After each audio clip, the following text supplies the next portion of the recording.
Exhibit number 50, Declaration of GMMA. I, GMMA, declare under penalty of perjury that the following is true and correct to the best of my knowledge and recollection. My date of birth is, I'm 17 years old. I'm from El Salvador. I came with my younger brother, YAMA, who is 13 years old, and with my older brother, NDLA, who is 25 years old. When I got to the United States Border Patrol, got me within 5 minutes or so. They took me to a place with tents, and they took my fingerprints and gave me a number. The main reason I left El Salvador is because the gang MS-13 was threatening us. I lived there with my older brother and my younger brother. The older one has a business, and MS-13 was telling him he had to give them $5 every day. When he couldn't do that anymore, they started coming to my school to find me and tell me they were going to hurt me and do horrible things to me. I didn't go to school for 2 weeks, and I was terrified. I couldn't leave my house. My mother and father are both in the United States, so I wanted to come live with them to be safe. I was allowed to talk with my mother yesterday, but it was only for 1 minute. The guard told me to hurry it up, and he made me hang up after just 1 minute. I have been here at Clint Border Patrol for 7 days. When they brought me to the tent place, it was about 2 in the afternoon. I was in the tent for about an hour. They gave me a burrito and apple juice, but they told me to eat fast, and I was so scared my hand was shaking, and I couldn't drink the juice.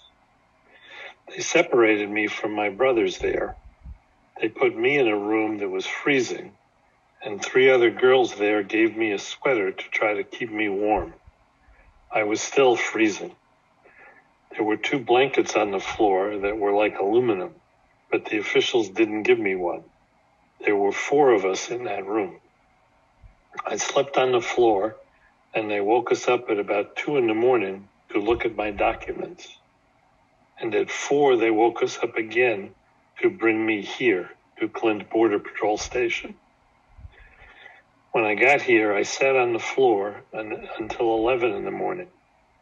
They gave me oatmeal, juice, and a chocolate pudding. I eat what everyone else here eats, and I'm always really hungry. Between lunch and dinner, I can get 1 cookie, but that's all. I'm losing weight. I can't see my younger brother, who's also here. I asked permission to see him, and they said no. There was one day when he asked, and they finally let us see each other for about 3 minutes. I was very happy to see why, but it was very hard too. I don't know where my older brother is. I think he's in a prison and will be deported, but I don't know. I told the guard yesterday that I felt sick because I had a sore throat. I went to the doctor, and she said I had a little fever, but she didn't look at my throat. She gave me a piece of candy and sent me back to the room I was in. I felt worse later. My throat hurt more. And when I asked to see the doctor again, the doctor said it was very busy and I should go back and wait. I went back again, and I had to wait an hour. She didn't do anything to help. I feel sicker today. My throat is very sore.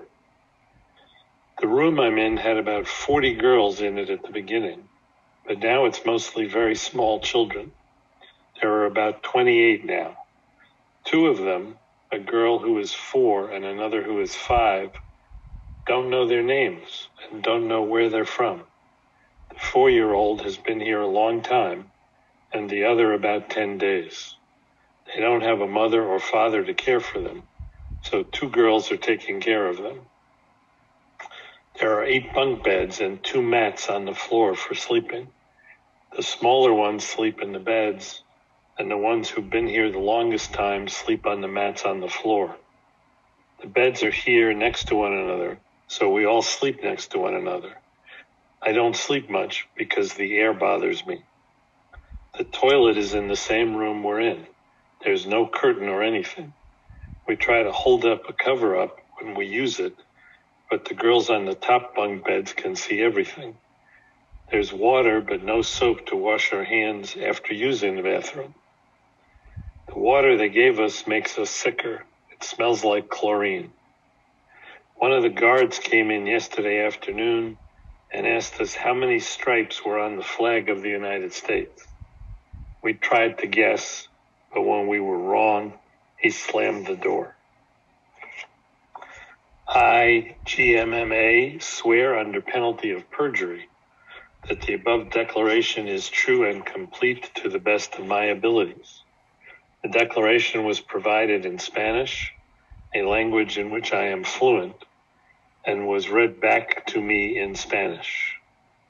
Signed GMMA, June 19th, 2019.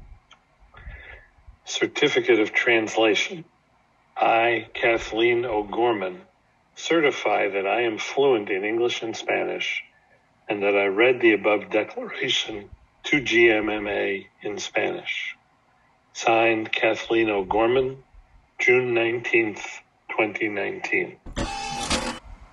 Exhibit 54, Declaration of K-A-R-L. I, K-A-R-L, declare under penalty of perjury that the following is true and correct to the best of my knowledge and recollection.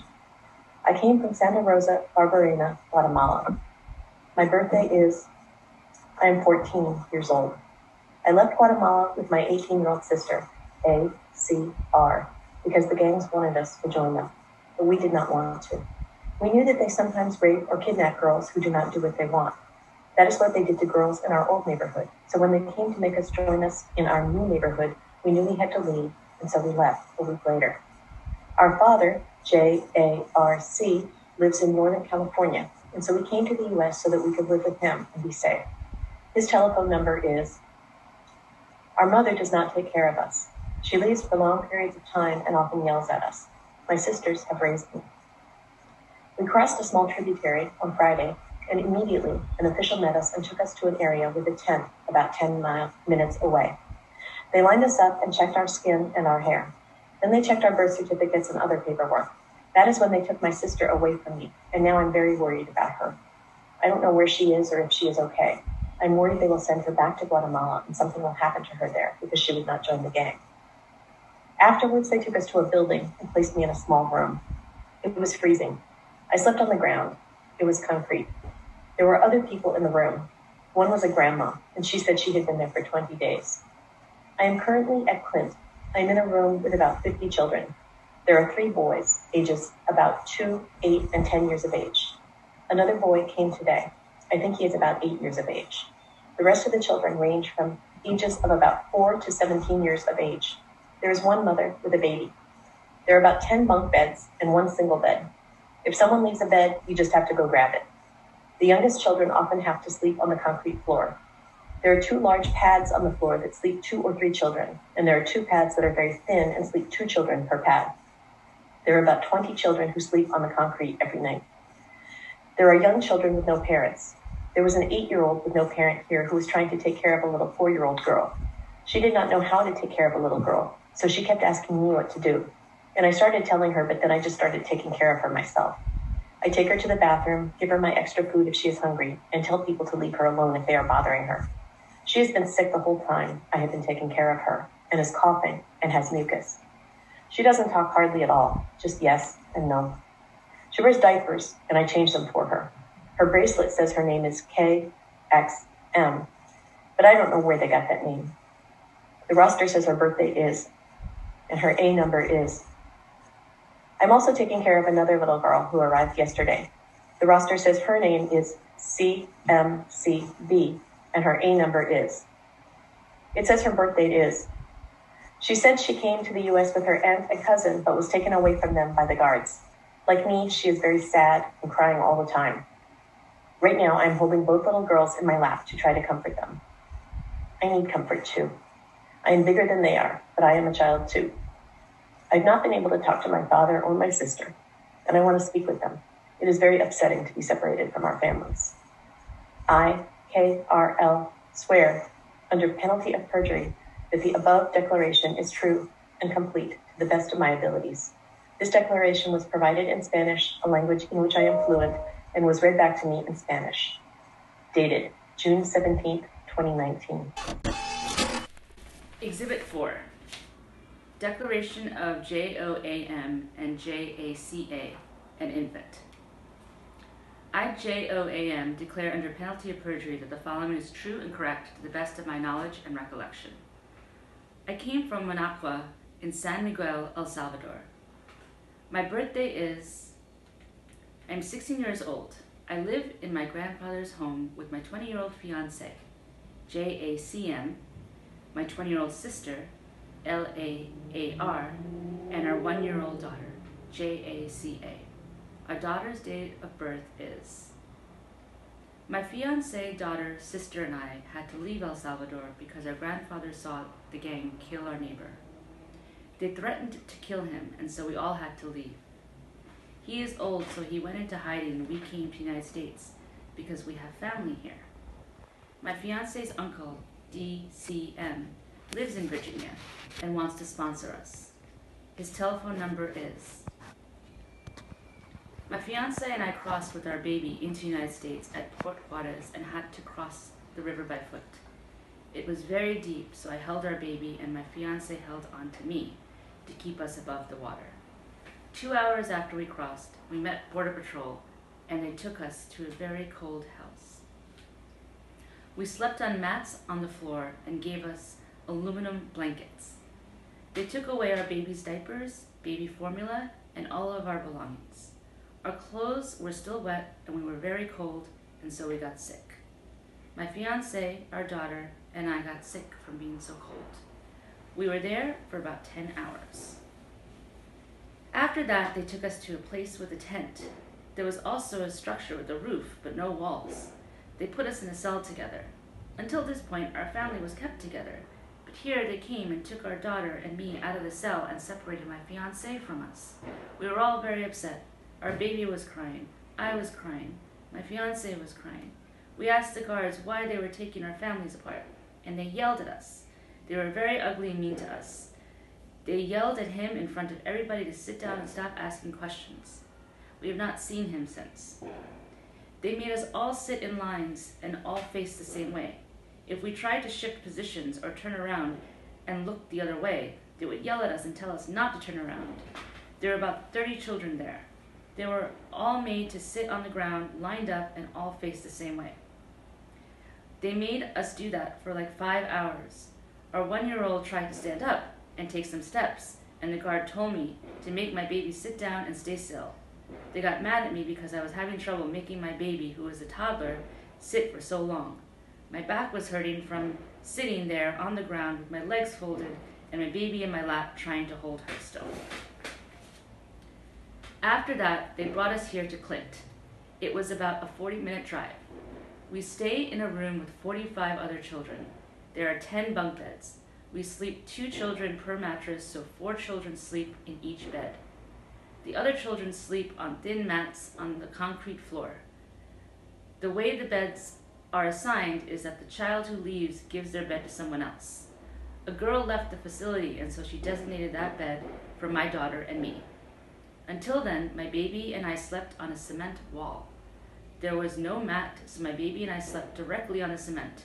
We had 2 blankets, 1 each, and so I put one underneath us and the other one on top of us. I've been in the United States for 6 days, and I have never been offered a shower or been able to brush my teeth. There is no soap here, and our clothes are dirty. They have never been washed. My daughter is sick, and so am I.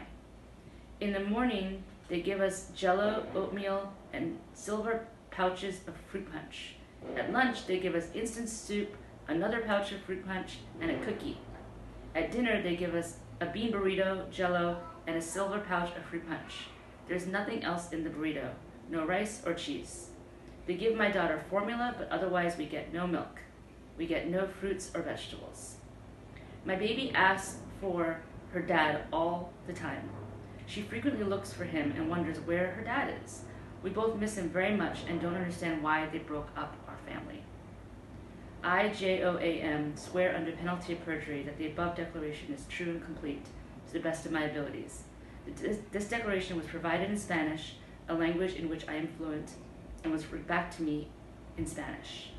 Signed, JOAM, June 18th, 2019. Certificate of Translation. I, Catherine Hagan, certify that I'm fluent in English and Spanish, and that I read the above declaration to JOAM in Spanish. Signed, Catherine Hagan, June 18th, 2019.